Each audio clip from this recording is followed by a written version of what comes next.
न्याय की आस में दर-दर की ठोकरें खाने को मजबूर है पीड़ित परिवार। कानपुर प्रदेश के मुखिया योगी आदित्यनाथ द्वारा अवैध स्टैंड संचालकों पर कार्यवाही करने के आदेश जारी कर दिए गए, पर उन आदेशों को स्थानीय पुलिस द्वारा हवा में उड़ाने का कार्य किया जा रहा है। इस बात का अंदाजा बीते दिनों बर्रा क्षेत्र में स्टैंड संचालकों द्वारा एक युवक की बुरी तरह से पिटाई करने से लगाया जा सकता है। पिटाई के बाद पीड़ित व उसका पूरा परिवार न्याय पाने के लिए दर-दर भटकता रहा। काफी मशक्कत के बाद पीड़ित के प्रार्थना पत्र के आधार पर एफआईआर तो दर्ज कर ली गई, पर उसके बाद स्थानीय पुलिस द्वारा कोई भी कार्यवाही नहीं की गई। युवक के साथ हुई मारपीट में युवक के हाथ, आंखों और छाती में गंभीर चोटें आई हैं। डॉक्टरों की माने तो आंखों के रेटिना में चोट लगने के कारण युवक की आंखों की रोशनी कभी भी जा सकती है। बताते चले बर्रा क्षेत्र के स्टैंड संचालक रोहन पांडे, सुनील त्रिवेदी, रोहित पांडे की किसी बात को लेकर मुन्ना लाल शर्मा से बहस हो गई थी, जिसके बाद रोहन पांडे, सुनील त्रिवेदी, रोहित पांडे और उनके साथ करीब 7 से 8 लोगों ने मिलकर मुन्ना लाल की बुरी तरह से पिटाई कर दी, जिससे मुन्ना लाल के हाथ, आंख और छाती में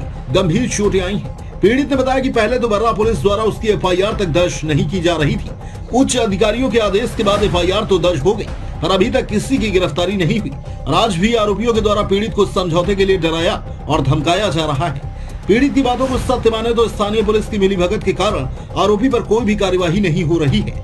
जहां एक और प्रदेश के मुखिया योगी आदित्यनाथ के द्वारा अवैध स्टैंड चलाने वालों के खिलाफ सख्त कार्यवाही के निर्देश दिए गए थे, तो वहीं अवैध स्टैंड संचालकों द्वारा युवक की बुरी तरह पिटाई करने के बाद भी बर्रा पुलिस की ओर से कोई भी कठोर कार्यवाही नहीं की जा रही है। जानकारों की माने तो स्टैंड संचालक और स्थानीय पुलिस के बीच के गठजोड़ के कारण उन दबंगों पर कोई भी कठोर कार्यवाही नहीं की जा रही है।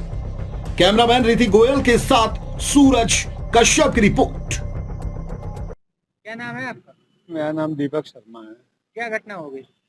घटना 7 तारीख को मेरे साथ में मारपीट हुई थी बर्रा बाईपास स्टैंड पे, जिसमें सुनील त्रिवेदी, रोहन पांडे और रोहित पांडे, ये 3 लोग तो मेरी जानकारी के हैं। उसके अलावा 8-10 लोग अज्ञात थे। मुझे फ़ोन करके बुलाया गया बाईपास पर, फिर उसके बाद मेरे साथ विधिवत तरीके से मारपीट की गई, जब तक मैं मरणासन नहीं हो गया। इसके बाद में जब मुझे यहाँ से हेलट भेज दिया गया, मैं हेलट चला गया और 4 दिन भर्ती रहा। बहन मेरी एप्लीकेशन लेके गई, कोई सुनवाई नहीं हुई। फिर 10 तारीख को जब मैं डिस्चार्ज होके आया, जब मेरा इन लोगों ने एफआईआर दर्ज की, एफआईआर दर्ज होने से लेके आज तक कोई कार्रवाई बर्रा थाने ने नहीं की सर। उसके बाद जो है कि मैं जब कार्रवाई नहीं की तो मैं कमिश्नरेट निराला नगर पहुंचा। डायरेक्ट आईपीएस प्रमोद कुमार जी ने, अंकिता शर्मा जी ने इनको डायरेक्ट फोन पे आदेश किए गिरफ्तारी के, लेकिन आज तक कोई गिरफ्तारी नहीं हुई। उसके बाद मैं कमिश्नर साहब के यहाँ पेश हुआ जा करके। कमिश्नर साहब ने सीओ साहब को जांच के आदेश दिए थे, जिसमें एक बार मैं आ चुका हूँ, दोबारा बुलाया है तो मैं दोबारा आया हूँ। इसमें अभी जो कार्रवाई हुई है कि निराला नगर कमिश्नरेट से जो आदेश हुए हैं उस पर अभी कार्रवाई हुई है। जो कमिश्नर साहब ने भेजा है वहाँ से आदेश, उस पर अभी मुलाकात नहीं हो पाई है सीओ साहब से, तो उस पर कोई अभी बात नहीं हुई है। क्या चाहते हैं आप? क्या हम यही चाहते हैं साहब, मेरे साथ अगर गलत हुआ है तो अपराधियों को, जो अभियुक्त है, उनकी गिरफ्तारी हो साहब। मुझको धमकियां दी जा रही, मैंने रिकॉर्डिंग भी साहब को सुना दी है। सीधे सीधे बोल रहे हैं समझौता करो, समझौता करो, दबाव दे रहे हैं हम तुम्हारे ऊपर भी मुकदमा बनवा देंगे, कार्रवाई करेंगे तुम्हारे ऊपर, इस टाइप का दबाव बना रहे हैं। दबाव में आके मैं इसमें समझौता कर लूँ। ये जो आरोपी क्या करते हैं, इनका क्या कार्य है?